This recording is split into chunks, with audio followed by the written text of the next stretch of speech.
दही आपण बोलतो की चांगलं कॉम्बिनेशन असतं गुड बॅक्टेरिया आणि असं खूप आहे. येस, आणि करेक्ट. त्याच्यानंतर असं होतं की आता ऑफिसमध्ये एक ग्रुप आहे आमच्याकडे, कॉमनली दही लवर आहे हो. आणि एक ग्रुप आहे ताक लवर आहे, आणि Okay. बऱ्याचदा असं भांडण होतं की कुठलं बेस्ट काय. तर आयुर्वेदानुसार काय सांगितलेलं आहे की दही हे उष्ण आहे. आपल्याला वाटतं ते फ्रीज मधनं काढलं म्हणजे गारगारे म्हणजे थंड आहे, तर नाही, दही हे उष्ण आहे.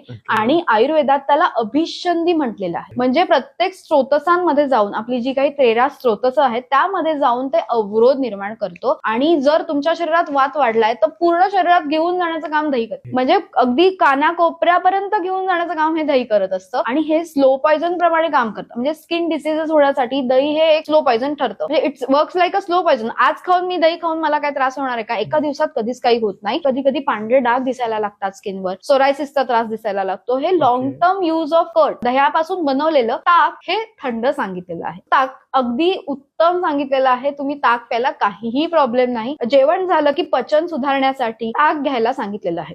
हे ताक घेतलं की तुमचा जठर अगदी चांगला राहण्यासाठी, पचन चांगलं होण्यासाठी त्याच्यामध्ये थोडं जिरं, धने पावडर घालून ते तुम्ही घेऊ शकता. त्यामुळे स्किन डिसीज जर तुम्हाला नको असतील तर ते दही घेण्याच्या ऐवजी तुम्ही ताक घ्या ना. तेच सेम तुम्हाला मिळणार आहेत. कंटेंट तर तेच आहेत, फक्त त्याचा गुणधर्म बदलतो. त्याच्यामध्ये जेव्हा आपण पाणी घालून त्याला विळून त्याच्यापासून जे ताक बनवतो त्याचे गुणधर्म पूर्ण बदललेले असतात. सो त्याच्यावर संस्कार झाल्यामुळे हा झालेला बदल आहे.